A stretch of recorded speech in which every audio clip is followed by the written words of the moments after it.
The path to hundreds of millions didn't come to her through luck.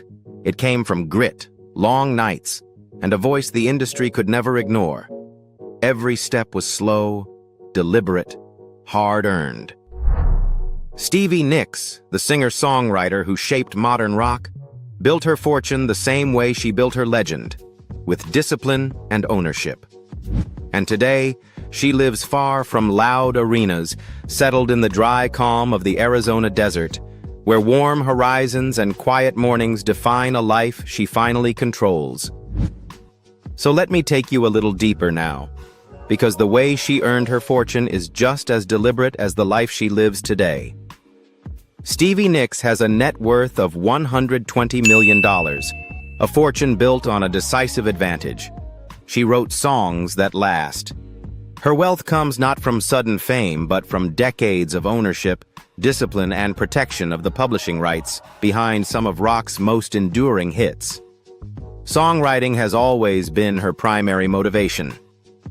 Classics like Landslide, Rhiannon, and Edge of 17 continue to generate substantial royalties from radio, streaming, licensing, and reissues worldwide. As the sole songwriter for many of these songs, she has long earned the lion's share of publishing, a steady stream estimated at $5 million a year, or about $50 million a decade, even when not touring. Live performances have generated a second-largest source of income. Fleetwood Mac's reunions and stadium tours regularly rank among the world's highest-grossing musical groups. Court filings from 2018 revealed that each band member was expected to earn $200,000 per show on a 60-date Live Nation tour, roughly $12 million each, with bonuses pushing the total even higher. These figures illustrate the scale of touring earnings that supported her fortune long before her music catalog exploded. Her solo career added another lucrative track. Belladonna went quadruple platinum, and records like The Wild Heart, Rock a Little, and 24 Karat Gold helped her maintain high touring profits. As a solo artist, she received a smaller share of the revenue, so ticket sales, merchandise, and publishing revenue accrued much more directly, ultimately adding tens of millions of dollars to her income. But the financial tipping point came in December 2020, when she sold 80% of her music catalog to Primary Wave for $80 million, valuing the catalog at $100 million.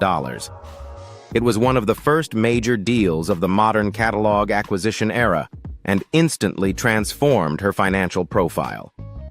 More importantly, she retained a 20% stake, ensuring long-term royalty income without administrative responsibility. Real estate is a quiet but reliable part of her portfolio. Nicks bought a $9 million gated estate in Pacific Palisades, which she then listed for $14 million before selling privately. She owns a $3 million oceanfront penthouse in Santa Monica and previously built an 8,000-square-foot mansion in Paradise Valley, Arizona, purchased for $3 million and where she currently resides. These properties are not speculative. They are homes that will naturally increase in value over time. Her investment approach has always been consistent: low-risk, high-value assets, retaining key rights, and predictable cash flow. She eschewed risky ventures, relying instead on royalties, catalog equity, and strategic tours. Today, her annual income typically ranges from $8 million to $12 million during her off-tour years, and significantly higher whenever she returns to the music scene. Stevie's financial life reflects a clear philosophy: protect what you create, own what lasts, and let time compound the value. And that clarity leads us naturally to the place where she lives out that philosophy today: her quiet desert home in Arizona. Mansion in Arizona. Nestled along the quiet slopes of Camelback Mountain, Stevie Nicks's Paradise Valley home feels more like a desert hideaway than a residence. She bought it in the early 1980s for $3 million, long before the neighborhood was flooded with luxury properties, and over the decades it became her private retreat, a place she retreated to when the world was noisy and she needed to return to herself. The house is about 7,300 square feet, but it has a comfort that has nothing to do with size. Built with stone, wood, and long sheets of desert glass, the house embraces the landscape rather than competes with it. It looks lived in, not staged. A home shaped by time, not design trends. The entryway sets the tone. Tall stone walls flanked the sides, ivy creeping gently up the edges as if it had been whispering its way up for years. A wooden bench sat near the door, simple and rustic, as if meant for someone to rest after a long hike up the hillside. Warm light streamed through the glass windows at dusk, illuminating the tiled floor and letting you know right away. Nothing was there for show. Everything was meant to be comfortable.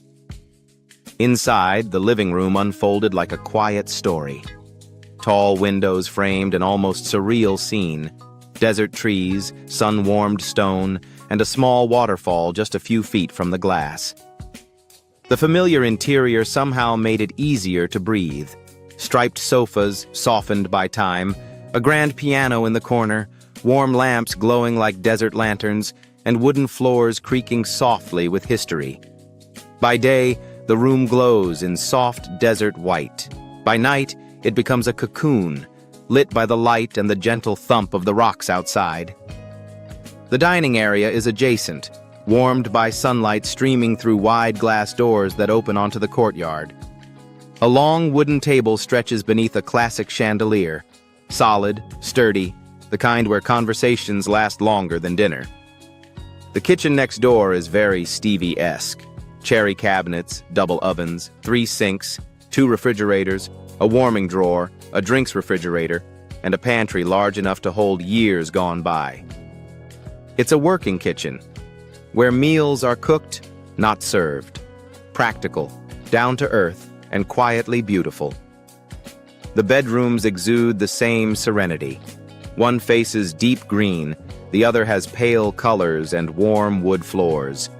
But the master bedroom is the heart of the house, the space Stevie returns to after long business trips and long nights.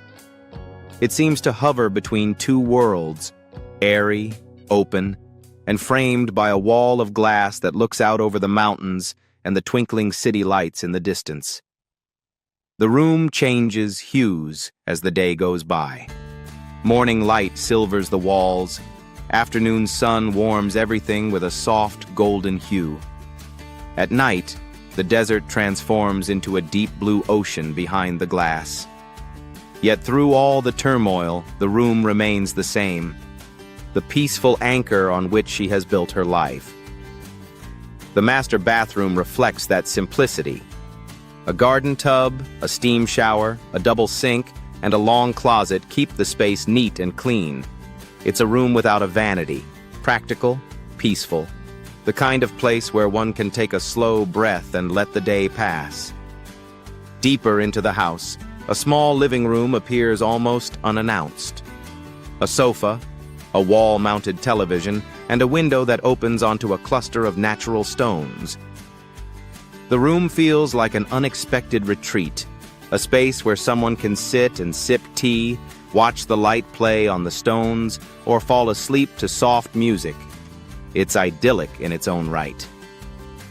Outside, the house lets the desert take center stage. Stone patios wind around the hillside, some tucked in the shade, others facing the harsh Arizona sun. An outdoor fireplace provides warmth on chilly evenings. A simple sitting area sits under a canopy of desert trees. Narrow paths weave between trees and rocks, taking you deeper into the grounds. And in a quiet corner, a spa nestled among the rocks, blending naturally into nature as if it had always been there. In the late afternoon, as the sun sets, the rocks glow a soft amber, the whole space brightening. Walk through these bright, simple rooms, and you'll see why Stevie calls this place her sanctuary. It's not a grand house, just a home where she can finally relax. And right outside, that same quiet rhythm follows her into the cars she drives around Arizona. Now, let's step into the garage and take a look at her car collection. Stevie Nicks has never been interested in flashy garages. Every car she drives is chosen for comfort and privacy. not ostentation. Her most iconic vehicle is her $65,000 Chevrolet Suburban, a long, dark SUV built with the kind of presence that fits Stevie's life on the move. On the outside, it's all clean lines and matte black confidence. Tall, steady, and quiet enough to slip through dawn airport runs unnoticed. But the interior is where this car becomes truly hers. The cabin is lined with deep, cushioned leather seats, wide armrests, and soft lighting that turns the whole space into a rolling office. There's room for garment bags, lyric notebooks, water bottles, and the shawls she always carries. It's not built to impress. It's built to hold her life together between one city and the next. A place where she can think, write, and disappear into her own world. Her Mercedes-Benz S-Class, now worth around $25,000, is completely different. Sleeker, smoother, and designed with a kind of quiet luxury that suits her softer days. The exterior is polished silver, stretching long and low across the road, with curves that catch light like a piece of jewelry. Inside, the S-Class feels almost weightless. The dashboard is clean and elegant, trimmed in brushed metal and dark wood, and the cabin has that faint new car scent she loves, warm leather mixed with a hint of cologne from the previous driver. This is the car she used to arrive at hotels and venues late at night, slipping out of the back seat with her shawl draped over her shoulder, moving with a lightness that made her blend right into the night. And then there's the car that feels the most honest. Her $40,000 Toyota Sienna, powered by a 296-horsepower 3.5-liter V6, paired with an 8-speed automatic transmission. A minivan built for easy days and long, sun-drenched drives across Arizona. Inside, it's surprisingly roomy and comfortable. The sliding doors open to reveal a wide cabin with up to 150 cubic feet of cargo space, cushioned seats with deep cup holders, and generous compartments that hold layers of jackets, notebooks, groceries, or the little things she likes to keep within reach. It's the kind of car where she can slip behind the wheel, breathe out, and settle into the quiet comfort of a ride that never asks for attention, only to be driven. If each of her cars reflects a different part of her life, the work, the quiet entrances, the everyday moments, then what does it say about her when she turns that same care outward? And what happens when someone who's lived so fully chooses to use her success to lift other people instead of herself? To understand that, we need to step into the chapter where Stevie Nicks gives back philanthropy. For Stevie Nicks, charity isn't a splashy moment. It's a private act, shaped by the calm gestures and gentle sincerity she's known for. Her deepest commitment is to wounded servicemen and women, a mission she began in the mid-2000s after working in military hospitals. Those visits led to her Soldier Angels program, where she donates iPod Nanos filled with carefully curated playlists, each signed and personally delivered. Over the years, she estimates she's spent between $150,000 and $200,000 on these devices, turning a simple gesture into a source of comfort for hundreds of recovering soldiers. One of the earliest fundraisers to support the cause was a charity photography exhibition, which raised about $25,000 in a single night. The money goes directly to expanding the program. More iPods, more music, more hospital visits, and more moments of connection for service members at Walter Reed and the National Naval Medical Center. It's the kind of giving that doesn't require staging or fanfare, it just requires presence. Her compassion extends far beyond the military community. A longtime supporter of the Arizona Heart Foundation, an organization tied to her family, Nicks has made multiple donations over the years, estimated at $50,000 to $75,000, to support research, screening, and local care initiatives. She has also supported youth mentoring programs like Big Brothers Big Sisters and contributed to music education efforts through the Grammy Foundation and Music Rising, donating an estimated $100,000 over the past decade. For global advocacy groups like the One Campaign, her involvement has combined financial support with a community message, helping to raise awareness for poverty reduction programs around the world. Her foundation, officially established in 2007, operates on a small but steady scale, typically managing around $80,000 per year to support causes tied to healing, music, mentorship, and community. While the foundation's revenue remains modest, Nyx consistently expands its reach through her own contributions, adding an estimated $100,000 annually from personal funds, a pattern that reflects both her independence and her belief that giving must remain sincere. In the end, Stevie Nicks' philanthropy isn't measured in headlines, but in the small, steady ways she chooses to show up for people. And that same quiet devotion follows her home too, shaping the rhythm of the life she lives today, far from the stage and closer to the things that keep her grounded.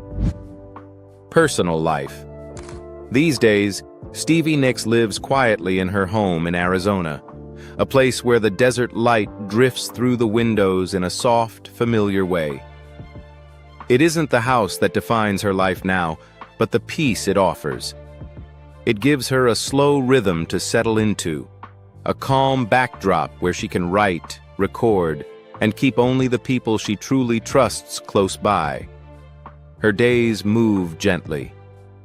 Most mornings start in the studio, where warm lamps, old pianos, and stacks of handwritten lyrics sit exactly where she left them. Like friends she's known forever, she'll point across the room during a take, lean into a microphone, or pause in the doorway with that thoughtful look she's had her whole life. Offstage, she reaches for the simple things: an open window, a long view, a quiet afternoon where the desert horizon feels like its own kind of company. But even in this softness, her personal life has carried its own storms.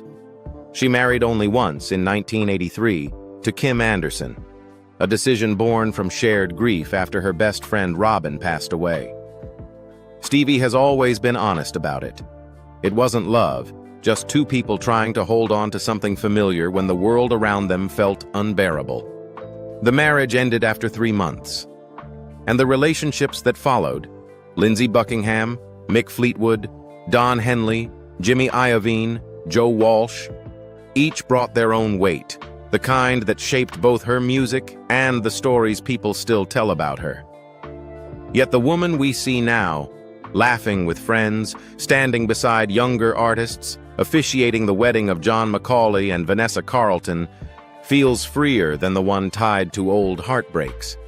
Her circle is small, steady, and mostly made up of women she leans on, family she trusts, and collaborators who've stayed with her through decades. And when she steps onto her balcony at sunset or into a studio glowing with warm gold, you can sense it clearly. Stevie Nicks is finally living life at her own pace, quieter, grounded, and exactly the way she wants it. Her life today isn't about avoiding the past but settling it, letting the drama stay in the songs while she keeps the peace for herself. Want more stories like this? Calm moments, hidden chapters, and the lives artists live beyond the spotlight? Subscribe, leave a comment, and tell me who we should uncover next.